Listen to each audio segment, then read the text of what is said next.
हर हर महादेव। मैया भवानी की जय, कार्तिक गणेश की जय। एक बार प्रेम से बोल दी शंकर भगवान की जय। तो आई गुरु बहना, सबसे पहले देव के देव महादेव के चरणों में प्रणाम करतानी, मैया भवानी के चरणों में प्रणाम करतानी, धरती पर बैठल धरती माता के चरणों में प्रणाम करतानी। यूट्यूब के माध्यम से जितना गुरु भैया गुरु बहना हमारे वीडियो के देख रहल बानी, सबके गोड़ छुके गोड़ लागतानी। तो आई हम सिंगर रंभा देवी आप सबके बीच में बहुत सुंदर भजन लेके आइल बानी। रउरा सब भजन सुनी और भजन के आनंद उठाई।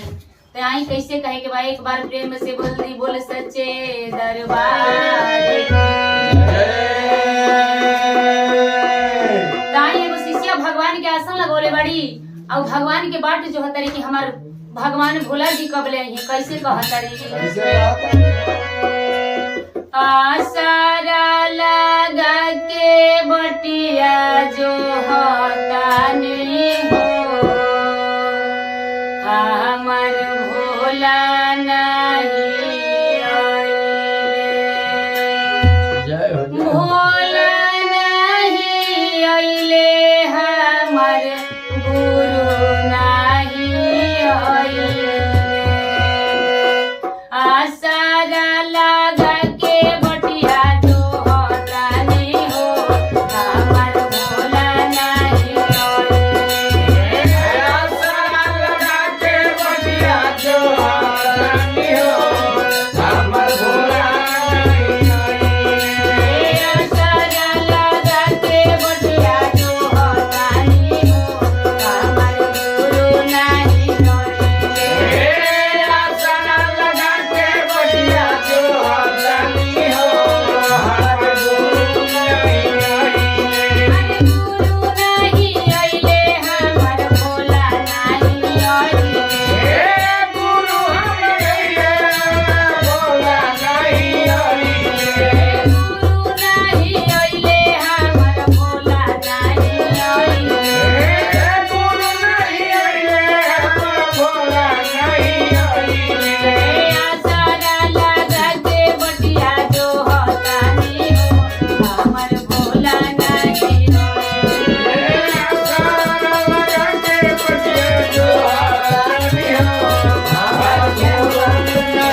बनौले बाड़ी कैसे कहता रे कैसे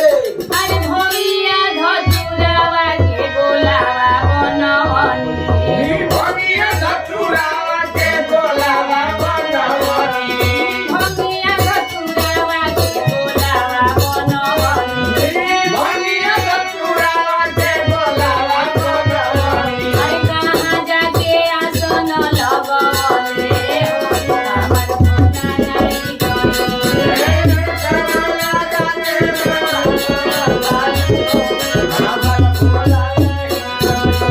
अरे कहाँ जाके आसन लगवले हमर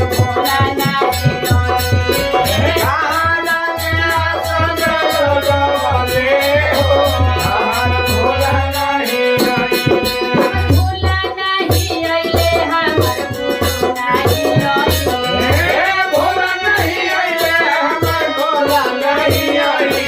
अरे आसारा लगा के बढ़िया जो भगाती हूँ हमर भोला नहीं अइले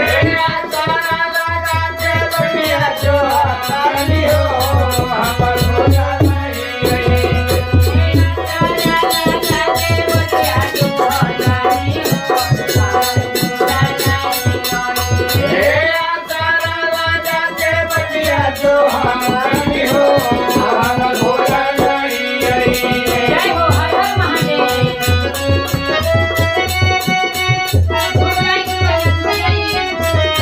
जय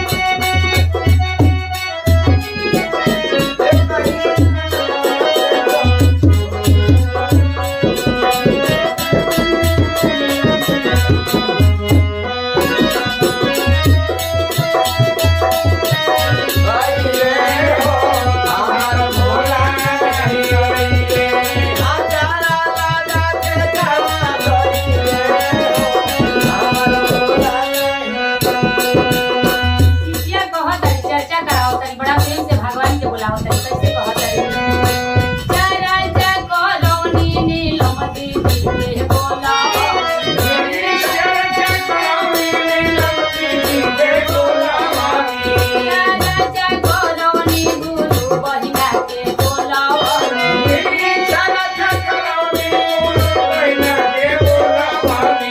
चर्चा करौनी नीलमती के बोलाओ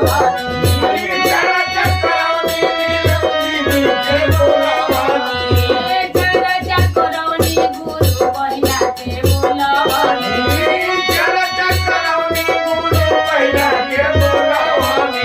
कौन गलती राम भासे भइले हो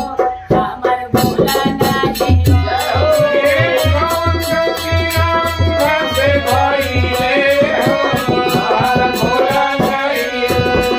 अरे आसारा लगा के बढ़िया जो भगाती हूँ हमर भोला नाही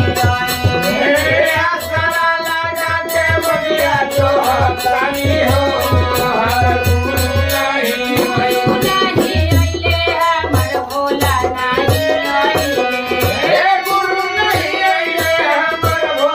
नाही अइले अरे आसारा लगा के बढ़िया जो भगाती हूँ हमर भोला नाही अइले